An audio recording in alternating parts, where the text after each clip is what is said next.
Hey everyone, I'm so happy you're here with me today. Thanks for tuning in to this new video.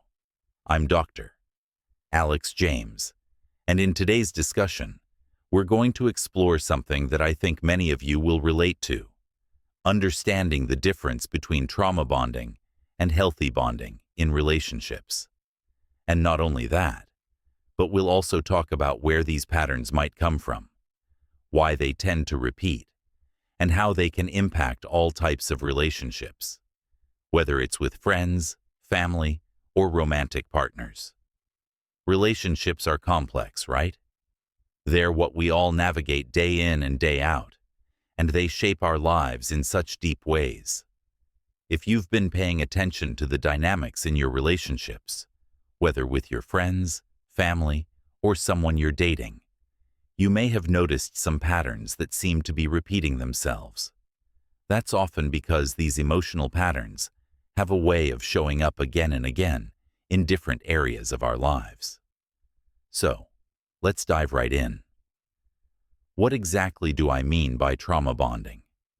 Well, trauma bonding is something that happens when two people develop an emotional connection that's tied to unhealthy or harmful dynamics. At its core, trauma bonding is rooted in what I would call emotional addiction. But before we get into that, let's break it down a little. When most of us hear the word addiction, we tend to think about drugs or alcohol, or maybe even behaviors like gambling or shopping. But emotional addiction is a little different. Instead of substances, emotional addiction is about being hooked on certain feelings and emotional states that we're conditioned to experience. Sometimes, they're not even pleasant feelings.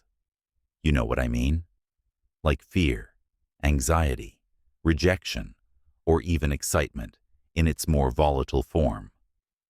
You might be wondering, why would anyone crave negative emotions like that? Well, here's the thing. Emotions are chemicals in our brains. These emotional highs, whether they feel good or bad, trigger certain chemicals and hormones in our body that we become used to. So, the emotional addiction isn't always about seeking joy or happiness. It's about seeking what feels familiar, even if it's not healthy. That's why we can find ourselves stuck in cycles of pain and drama, thinking that it's somehow normal or even love. Now, another big sign of trauma bonding is what's known as the push and pull dynamic, or what I like to call the love-hate cycle. In relationships where trauma bonding is present, you'll often see one person pulling away while the other chases them. This creates a sense of instability in the relationship, a sort of emotional roller coaster that feels incredibly intense. There are moments of closeness, followed by distance, followed by more closeness, but it's all incredibly unpredictable. It's exhausting. But the unpredictability doesn't end there. There's often a lot of impulsivity and risk-taking behavior in trauma-bonded relationships. The highs can feel amazing, but the lows are equally as intense. There's often no middle ground. It's not a steady, stable connection. It's erratic, and that can make it feel like you're on an emotional roller coaster that you can't get off. Let's talk a bit about boundaries.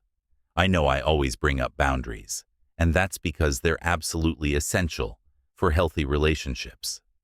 In trauma bonding, though, boundaries are usually either blurred or entirely absent. This means you might have trouble distinguishing where your feelings end and where your partner's feelings begin.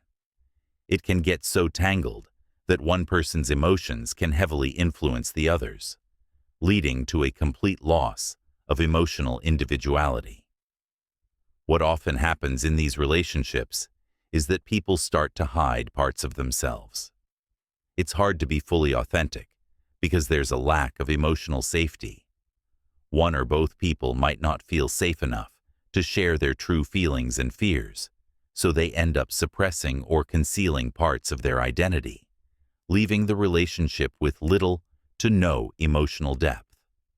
The connection can feel shallow, or at least unfulfilling on a deeper level. So now, let's compare that to healthy bonding. Healthy bonds, whether between friends, family members, or romantic partners, tend to grow slowly over time. These kinds of relationships don't start with huge emotional highs, but instead, they develop steadily. There's no roller coaster ride. It's more like a calm, stable journey where trust and safety build gradually, and with that, emotional depth grows. In healthy bonding, vulnerability is possible. Both people can show up as their true selves without fear of judgment, because there's a sense of emotional safety. You're allowed to bring all of yourself to the table, the good, the bad, and everything in between. It's a space where you can grow and evolve without having to hide your imperfections or fears. And let's talk about boundaries here too. In a healthy relationship, boundaries are not just important, they're respected. There's no ambiguity around where one person's emotional needs end and the other's begin. Healthy boundaries create space for interdependence, not codependence. It means you're able to be your own person, while also nurturing a shared, connected space with the other person. You're both independent, yet you can rely on each other when needed. You're probably wondering, where do these patterns come from? The truth is, a lot of it stems from how we were raised, our early caregiving experiences, how we were treated by our parents, caregivers, and even siblings, lay the foundation for how we approach relationships later on in life. The way love was shown to us as children shapes how we understand connection as adults. And if those caregiving experiences were inconsistent, neglectful, or abusive in any way, it can set us up for repeating these patterns in our adult relationships. There are a few different kinds of caregiving dynamics that can contribute to trauma bonding patterns. Let me break them down for you. 1. Conflicted caregiving. This is when a parent alternates between being nurturing and loving, and then being emotionally or physically harmful.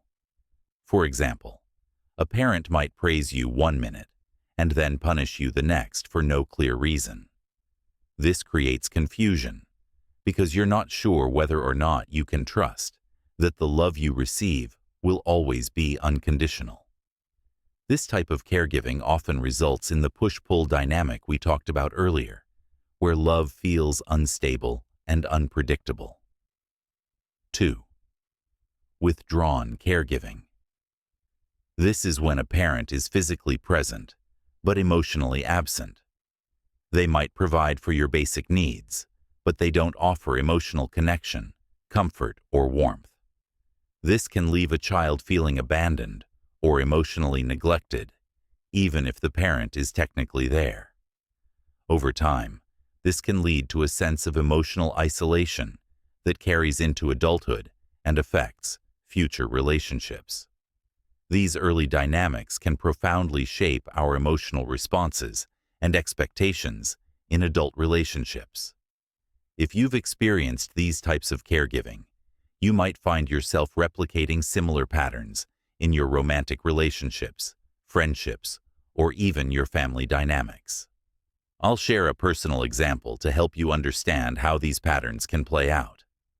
I was once in a marriage where the relationship mirrored my own trauma bonding patterns. The person I was with had a lot of anxiety, similar to what I experienced growing up. Anxiety became the glue that connected us. We both fed off of each other's stress and fears, thinking that was love. The relationship was intense, but also chaotic, and over time, I started to heal. As my anxiety diminished, I realized that the emotional depth in the relationship wasn't there anymore. I couldn't feel connected to her the way I once had. Our emotional worlds had become too separate, and we couldn't heal together. So, what should you do if you find yourself identifying with trauma bonding? First of all, please don't feel ashamed of this. I know how easy it is to feel embarrassed or like you've failed in some way. But trauma bonding is a pattern that many of us fall into, often without realizing it. It's learned behavior, something that's shaped in childhood and carried forward into adulthood. Your brain is just trying to recreate the emotional patterns that felt familiar to you, whether they were healthy or not. The first step in healing is self-awareness.